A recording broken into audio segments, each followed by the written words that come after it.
I believe, to start things off, which could be a little bit scary, given that, again, he's got what is considered a pretty old-school build of TIZS with a Netheron in there as well. Yeah, honestly, I'm not really sure how to approach this LHS theory anymore that we've entered this nerf-heavy meta, where the best aggro deck is just Face Hunter, which is probably not even that good of a deck in a vacuum. That ideally, in LHS, if you're bringing an aggro deck, you queue it into combo decks, right? And just snipe those. But what are the combo decks right now? They're Garrote Rogue, they're Anaconda Druid. Like, I guess one of those is okay for Hunter, but I don't think Hunter is your ideal queue into a Rogue. And I actually think it's got a better shot against this control position deck in the Handlock from TIZS. So it's kind of funny how that works out. I do know that trahison took a victory already versus TIZS yesterday, so it's a rematch of a series, but not quite sure if it panned out exactly the same way. Gonna start off with a similar opening to Alutemu last game with the Volpertinger with the adorable instead of Demon Companion. I do like this. I think it gives him a reasonable amount of flexibility on his following turn. If the 2/2 survives, he can, of course, go Orc Merchant to give it Divine Shield and then play the Marsul Cub as well. But if not, then he can always just divert over to Neophyte. Is also a very reasonable play as well. This is a tough one, though, because obviously Orc Merchant plus Marsul is where your head is at first of all to deal the 1 damage, but giving your own minions Divine Shield is very, very powerful versus Warlock. It is, but it's most powerful against Soul Rend, I would say, which trahison does play around by playing Neophyte into turn 3. It's that kind of dilemma that Alutemu couldn't really afford last game because he had to float some mana without a good Aug Merchant target. But trahison is perfectly poised to do that. He's got himself a decent board. He can protect it from the big Soul Rend. And if there is, I mean, the fact that Handlocks are not running cards like School Spirits anymore actually makes this type of board very, very annoying to deal with. TIZS, however, does have Coil and Nathrazim for next turn, which will stave off a lot of the bleeding. True. Yeah, as you say, even through the Neophyte effect, you just have to miss a tap in order to make that work. I wonder if he's considering this Raise Dead for what? Only a tour guide? It doesn't... doesn't allow him to play Giant on the following turn, which would be the main reason that I would consider playing it.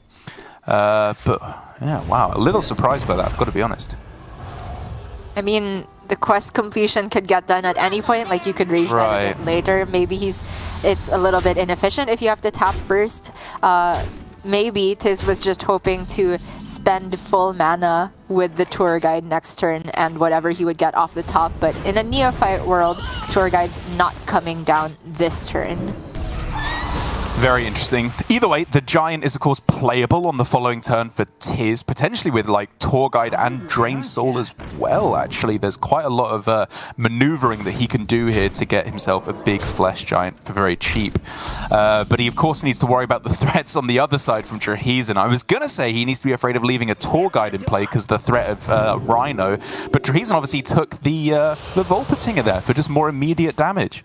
Yeah, he took Insta-Volpertinger, which means that he was prepared for the possibility of Soul Rend and was okay with that happening, possibly because he could just refill with the other Volpertinger plus Mancryk. But TIZS, I'd say, is relatively happy to see this outcome because he can get the Giant down now, get rid of a lot of the pressure, and now trahison is on, I think, an isolate Giant game plan and get the good trap with Rinling's Rifle. Yeah, that does sound tempting, doesn't it? I think I agree. I'm just wondering if there's any alternate plan you can go for with Piercing Shot while there's a 1/1 on the other side of the board. You can obviously shoot your own minions with Piercing Shot, but if you just give Divine Shield to your 3/4 Piercing Shot, go all face, it's definitely tempting because you do a lot of damage and you've seen a fair bit of the heal already as well. It is, but I feel like if you hit Freezing Trap, it's a little bit too good. You will find Piercing Shot targets at some point, either with your top decks, I think, or I guess the Volpertinger is buffed, but it's still 2 health. That's still a decent target at this point. He misses on the Freezing Trap, though. And you know what? I think it's because trahison didn't commit to the right order, which is play your other stuff. So you tell the Rinling's Rifle what Okay. And I think even then, Explosive Trap is very possibly the wrong option as well. Or Explosive Trap, which I think is what he picked in the end, because there was Snakes and Open the Cages as the 2 other options. And even though Open the Cages isn't especially likely to go off, I think it's got a reasonable shot, right? Especially when they're afraid of getting their giant frozen. I don't know. I think I still like the explosive to push damage at some point because the thing that Trahison's afraid of here is, I think, a soul run more than anything, rather than like a giant being able to attack.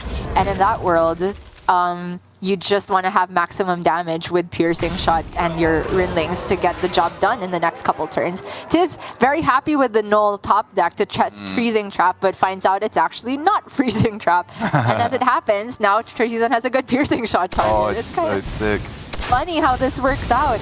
And TIZS is able to... No, he can't play Backfire. He's just dead. Sorry. Oh, it's just lethal. Yeah, lethal on board with the piercing shot as well. Very nicely done by Trahison. The trap not mattering one iota. It was just the threat of freezing that was enough to do TIZS in that game. And very quickly there, we see the Hunter stealing the win. Well played by Trahison. I think as you were laying out, while I was tempted to go with the different ordering on the Neophyte, he sequenced it very well to play around a admittedly non-existent Soul Rend as well as possible. Yeah, and even if it's not exactly Soul Rend, we could see what it did to TIZS here is take an entire turn to deal with 2 minions. It's still making them 2 mana less inefficient. That's a tap they're not weaving in. Still unsure about the raise that into 1 tour guide for TIZS. But like maybe that raise that never got played at all if there was a Neophyte turn. I don't really know. But for Trahison, I think that he's just showing a clinic on why Face Hunter is a decent matchup into Handlock. I think it's better than it is into Garrote Rogue. So even though it's the aggro deck in the lineup, we're not in a meta where all aggro beats all combo and loses to all control anymore. It's a bit more nuanced than that, I would say. Agreed, yeah, and I especially like it into TIZ's build, which is very greedy, you know, with the Netheron in there as well. Spice Breadbaker, of course, can help if you find that in time, but he did not, which means we're moving on to Game 2 with TIZS on the Garrote Rogue, a matchup that I am definitely in agreement with you that it does feel Garrote Rogue favored. You have simply too much board control at the start, and as soon as any board is left in play, like there are so many ways that you can get a surprise lethal as the Rogue. You can go for Kazakas for buff, you can just hit them and play Neophyte so it's harder for them to kill you, and there's just the classic Garrote Rogue combo. Field contact sticks around, it's almost always lethal the next turn. I do think this is a matchup where the Rhino is a necessity to really race the Rogue and put enough pressure on them, ideally with the True Aim Crescent. That's one of the few ways you can cheese out a win, even if the Rogue has gotten that turbo start with the field contact. But outside of that world, there are draws from Rogue that don't involve Octobot here and there, where Hunter can run away with the board, especially when Rogue is on the play like this. So TIZS is going to toss it all back. No time to keep Swindle in this matchup. I agree. You're looking for 8 tentacles and nothing more, nothing less. Yeah, quite right. Okay, that's not bad. It's the start with field contact and prep. If he can get himself, I don't know, Shadow Step or Swindle, this can at least draw a lot of cards and set up for a powerful swing turn. But Trahison's hand is just pure gas. This is super strong. Yeah, he full kept, and I like the True Aim Crescent keep as well. Even though you're not guaranteed to get Rhino, it can aid you with trades here and there. You can double up on minion attacks, especially useful to just have the weapon to kill off things like Ethereal Og Merchant, etc., or Ethel as we call her. But for TIZS, this Octobot off the top is the nuts! Like, there is a way it goes wrong, and that's Demon Companion into Kolak, but I'm taking that risk. Oh, okay. Really? You know what? I think... Oh, maybe I'm being overly cautious. I was going to say I think this hand is so good that you just take the risk... that you just guarantee the Octobot and you don't take the risk of the 33% if they even have Demon Companion for Kolak to kill your Octobot in one hit. Because I think you're just in such a good position next turn, right? Maybe it's too slow, though. Are you? I mean, okay, if you didn't play Octobot last turn, you have to proc it yourself this turn, right? Otherwise, you didn't play around anything. And then if you proc the Octobot this turn, you're discounting Field Contact, Brain Freeze, which are admittedly 2 good cards, but is it enough? Oh, it's not going to go Brain Freeze on this Octobot. Prep Brain Freeze the Neophyte and then play Octobot. I think that's relatively safe. Yeah, I agree. Yeah, if you get rid of the 3 attack, yeah, I like this a lot better than proccing Octo with the Penflinger. Yeah, it does mean now that trahison has 0 ways to deal with this in one shot at 3 mana. Oh, this hand's starting to look a little bit, little flaky. We could see. It's just annoying that the Volpatinger was the first minion played because you want to go Truant Crescent to clear it off and finish off with the Orc Merchant, but here it does mean that the Volpatinger has to die in the process.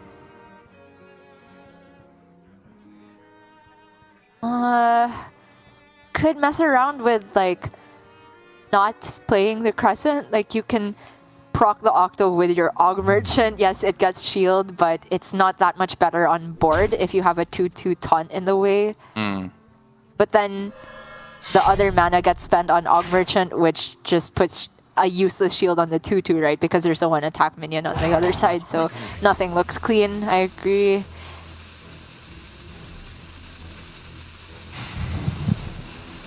I do think you have to proc it though. I agree. Goodbye, Volpatinger. It was a worthwhile sacrifice, I hope.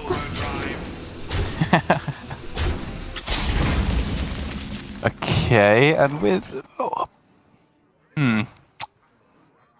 Brain Freeze isn't the best top deck, actually, is it? You can't really target anything good with that. But I guess you can save it for when you inevitably Shadow Step the field contact and go for it again next turn. Ooh, is this Passage? Or just Step Contact? Probably this is safer, right? Yeah. And then you can Passage next turn.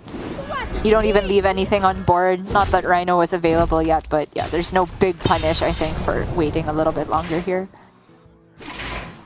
Oh, these Aug Merchants have such bad anti-synergy. Oh, okay, come on, we can find something to go with this. This is a decent draw now at this point. Rhino for next turn.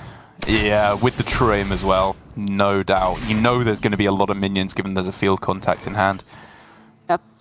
But TIZS will be thinking, probably a Rhino sticking around. Trahison did not swing with the weapon. He didn't play any minions. Wow. Penflinger, okay.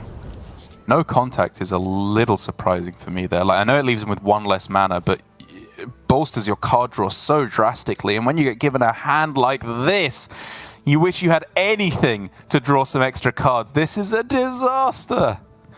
But then if you had field contact too, you'd have to kind of blow up your own board with these effects, right? I think TIZS didn't want to play contact into an empty board because you won't actually gain tempo from it a lot of the time because these battle cries kill each other. Yeah. In this way, he can create at least 2 1-health minions, so the Rhino can only trample 1 of them next turn. I think you have to. I mean, I know it's obviously very specific, and he didn't know what hand he was going to get, but he could have still done that with the field contact, right? By like Etheling it, and then Prize Plunder on the Ethel as well. But obviously hard to know that. Okay, 0 minions played. It's just become a game of chicken now. Who's gonna blink first? Because if Trahison commits the Rhino, TIZS gets a good target to land all the battle cries on with his field contact turn. If he doesn't commit the Rhino though, then TIZS has to be scared of building his own board. In the end, Trahison commits 2 other minions here. I think this is fine. You have to push them into playing the contact at some point so you can get the Rhino going, but here we go! Penflinger! Not on Octobot, okay. Draw some cards first, then you can discount afterwards, sure. Yeah, is this even an Octobot turn? It could just be draw 2 more. End up with 3 minions on board. It does make Rhino less bad, right? Yeah, if everything's at 1 HP, so you can fling your contact and just Prize Plunderer the 1/1, but not anymore. Okay. So the Prize Plunder is killing anything if it hits the board, so I don't like that. Just Garrote then? Like, it bounces back the Penflinger. I don't know how much you can afford to play around Rhino though. Like, maybe it's just 1 thief. Yeah, I like the 1 thief. Wow. He's doing it. Okay. He's doing So it. that's Oh, I'm worried. This is, I mean, he doesn't have another contact at the moment. Like, he might find the other one with the Shroud, but if he doesn't, his hand's doing a whole lot of nothing. Okay, that's interesting, because now you can obviously still go Rhino on this turn, just attack it in. And then Warsong for Rhino, and then second Rhino on turn 8. It starts to get a little scary. But the problem is that if you go Warsong, you still have to clear the contact, right? Which means that you would have to go for the weapon, which means you only have then one charge between 2 Rhinos, and you really want to double up on both of them, ideally. Yeah, it's a tough situation to be in, for sure. And he's drawn both the Volpertingers, right? So there's no option to go like Wrangler, Augmerchant, Volper here. It's really just Rhino. Oh no, he still has one, I think. Oh, does he? Left in. Then I'm kind of interested in like swing Augmerchant to kill the contact, and then you play like the Warsong and a Volpertinger. I thought that was decent. Goes with getting the Rhinos right now. I mean, there was a different way to even play this. He could have gone swing and then swing and then Augmerchant. Would have missed a hero power, but kept his minion more healthy on board. I do think the hero power is probably more valuable, though. Boards are not sticking very likely at this point. Yeah, Trahison has signaled that by going Rhino, he is just all in on these, dealing the damage he needs to. I don't fault him for this because he didn't have the aim shots or piercing shots to kind of support this game plan. It's all about the Rhino. So now TIZS is going to use these stealthed minions to make Trahison's life very awkward. Right? I guess, yeah. I was going to say that this could be an all-in turn where you go like Octobot, proc it, and then you can go Kazakus for 1 mana and like a Prize Plunderer 1. Like, he could play a bunch of stuff on this turn, basically, is the point. But he's instead going with this very, very slow approach where he's keeping everything stealthed, as you said, which has its merits. Obviously, Rhino can't attack him, but is it going to be enough? Is he going to be able to actually kill his opponent before these hero powers just do him in? Maybe not this turn, but the other line also wasn't necessarily setting up lethal. Maybe if you get a perfect golem. But now he can go Kazakus 1 cost. Just look for Gosh, maybe this is a 1 thief play. Yeah, the shoot lifesteal. Because if you assume the Rhino is going to get what the other Rhino is going to get 5+4 damage down. You have to stay above 11, right, with the hero power. I mean, 1 cost? Realistically, it can get 6+6, right? Attacking into the Augmerchant and then swing into the... Oh, sorry, is that a 9 attack Rhino?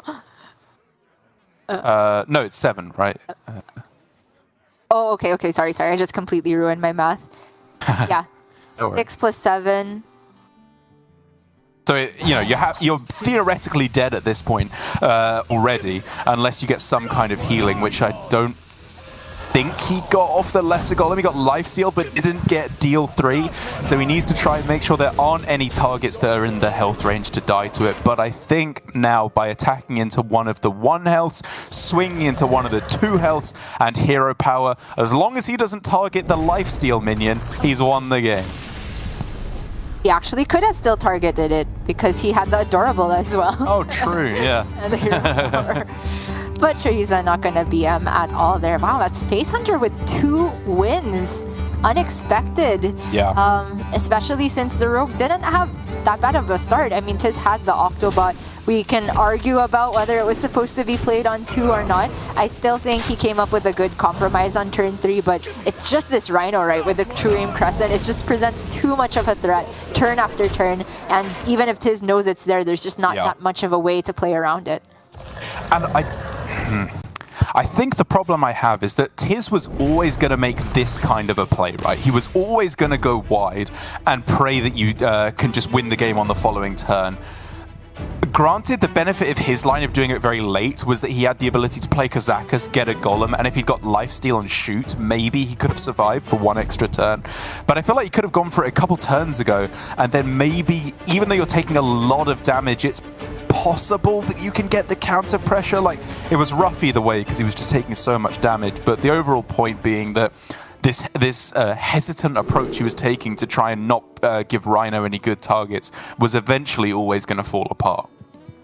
Yeah, I couldn't really see the way out with either line because I wanted to play the stealth like you did, and you said just play everything at once, and if you're not alive, maybe the golem gives you lethal the next turn, right? So it's just quite difficult to figure out the best one, but none more so difficult than beating or Hunter with Druid. It's kind of miserable in these early turns. Yes, TIZS does have like at least the nature studies to get some type of ramp going, but he doesn't have the real power cards, and Cult Neophyte in this matchup is more powerful than any other, I think. Thorn Growth, I don't mind the look of, though. With Lunar Eclipse, this is something, you know, he's getting a little wall in play. Divine Shield's annoying, though. Kind of felt like that was just double Org Merchant on that turn. I guess you're kind of floating a mana next turn anyway, unless you top deck something, but I don't know. Another 2-1 on board is nice. Yeah, I thought so too. Honestly, the Guardian Org Merchants feel very awkward in this deck without Bone Chewer Brawler is what I'm starting to notice. Agreed. Oi, this hand's so slow. Really slow, yeah. Rhinos are far from the best in this matchup as well. And so are we looking at... Oh, he's not even playing the Org Merchant on this turn. It's so slow. Trying to protect his Rhino, maybe? Or it's more like if you play the Org Merchant, then TIZS is kind of happy to just hero power again. I don't know. Yeah, true. But then he takes the 2. I think I'd just play it. It's a 1-1. You have an Argent Squire and a 2-1, sure. Yeah. He's not playing spells until like turn 6, so this Intrepid Initiate is not very intrepid at all. Yeah, it's not the kind of hand that you want against Druid, is it? Like, even though he's going to have lots of face damage after Barret Codobane comes down for quick shots and aimed shots, that's not what you're after. You just want overwhelming board control, because if you are only dealing a little bit of chip damage turn after turn, that gives them the time to hit Cenarian Ward, because now for TIZS, he's obviously trying to save the reduction for something more impactful, like maybe Eye of Cthulhu next turn. But now with the Solar Eclipse, yeah, I agree. This looks pretty juicy, doesn't it? Oh, interesting. I was kind of looking at Lunar Hero Power Sentries and save Solar for something a bit later. Right, but okay. it would be a lot later, not just a bit, right? Because he doesn't have any like hard ramp. Everything is just temporary. So I don't fault him for this. This is, however, kind of a Rhino-able board. It is, isn't it? Yeah. Gotcha. Yeah, Insta Rhino, I think.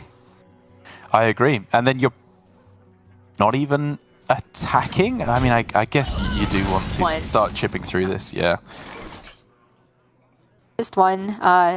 These 1/2s are very likely to VT the 1/1, but then TIZS knows about the Rhino, so maybe not. Okay, looks like a Nourish ramp turn, if I had to guess. Germination, okay, for Cenarian Ward as well, is pretty good. Yeah, he's getting somewhere. Has plenty of health to work with, even past a Rhino. It's going to be close. Obviously, these Rhinos, they're bad when they attack once, but when they stick, things start to get very tricky indeed. Lunar Eclipse plus Eye of Cthulhu possibly can deal with this board. Yeah, it's not guaranteed, but there's a reasonable shot. Likely to kill the Rhino, I mean. I don't think it's likely to clear everything, but I just want to Lunar the Rhino and Eye. And if a 3-1 or 3-2 lives, so be it. Just get the Rhino away. Agreed. Celestial Alignment maybe complicates things. You can go for Cenarian Ward and Germination on the same turn. But I agree. When you know your opponent has another Rhino, right? Because... Oh, wow. Okay, that's pretty good. he just trades. Yeah, okay. That was pretty good. Yeah. Indeed. I panicked a bit because I thought the Rhino lived, but he still had the attack going through. Yes. That was weird. He did target the Rhino, right? So I just decided to deal 3 to the other minion. Okay. What? He plays Barret Codobane over Rhino here? I do find that a bit surprising. Like, this could have been an 8-7 that he played on this turn. I agree with the Adorable. Right? Oh wait, he wouldn't have had the adorable. No, he would. He drew that first. It was the tracking that he drew off the Barrack Kodo Bane. My bad. So it would have been very clean, in my opinion. But either way, leading up now, we can see that there are ways to chew through this Cenarian, very appropriately coming off Cenarius, coming off the Cenarian ward, which is not what you want to see at all. A very underwhelming minion that means no target for germination on the following turn. Lunar Eclipse can take out the Rhino, but there's really not much else for TIZS. He needs a miracle off the top, and another Celestial Alignment is not it. But he's gonna go for it. Make sure Trahison can only play one card next turn. But then the card is Neophyte. TIZS can't really do anything next turn either. Unless he gets exactly Anaconda. Yeah, I guess it is Neophyte. I was going to say maybe you save it for next turn because they're unlikely to do anything for 1 mana. Like, they probably just ramp on this turn. But I guess if they can't even do that, it's so likely you just win next turn, right? It's Illusia again, Derek. It's deleting their turn. However, it doesn't immediately set up the 2-turn lethal, right? There is, 8 plus 16. 5, 13. Yeah, I also count 16. A bit short. Just I'm kind of interested in aim shot, quick shot. Sure, yeah. It could be just build the board up even further if Trahison thinks the one way he loses is the other Cenarian ward.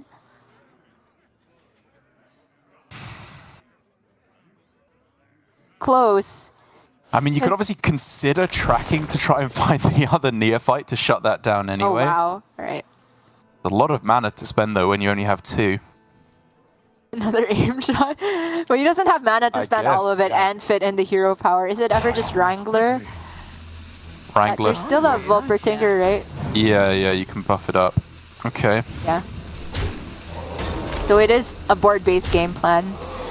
Is praying for Anaconda, you'd have to assume, or Nourish? I think it's Cenarian. Oh, Fungal Fortunes is something. If he can get Bloom and Cenarian, or Nourish and Cenarian, like, there are things that can happen here.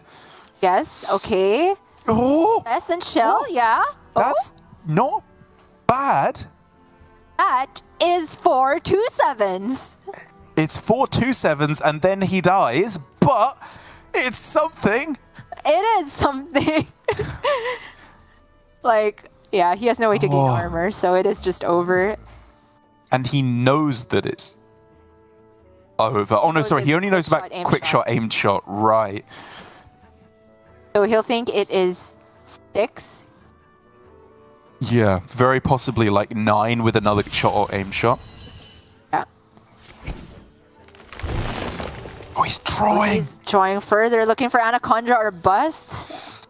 Oh, okay, Cenarian Ward. If that can get Forge Fiend. Forge Fiend, sure. Taint Heart also decent here, right? Yeah. Makes sure he's on hand cost. Yeah. Oh, actually, it's Aaron's only out. Dead. Would he? Oh no, with the 8 armor gained, even if you trade it, I think he'd just be alive. But he throws it down. Lethal there for Trahison. 3-0 sweep. Look at what it means to this man. A deep breath. He couldn't even have his headphones on. He couldn't even listen. He just needed complete sensory deprivation as he was waiting for his opponent to concede. But Trahison, finally, after a couple of really rough weeks for this poor man, is looking like he's back on track through to the top 8 in an incredibly convincing series. I just didn't think it was possible for Face Hunter to sweep. You know, I thought it was hard for it to win a single game, let alone sweep, but maybe the other decks have just fallen too far behind that, at least in terms of nerfs that Face Hunter comes out to play once again. Man, that was rough for TIZS. I think obviously this last matchup was not great for him. The Handlock game, I think he played quite well, navigated it the best he could, but just that persistent, annoying boards that Face Hunter can create. It's similar to Shadow Priest in a way where just a couple things need to stick, and then they have, instead of Illusha, they have a bunch of face damage to close out the game at the end. Trahison giving us a clinic on how to play that deck. We'll be moving forward with Give Please tomorrow through Group C, which means that we have another chance to see this lineup perform. I'm a bit sad that we didn't get to see all the decks because I am a fan of this Control Warrior, and I think it has some pretty deep matchups to go into a bit later on.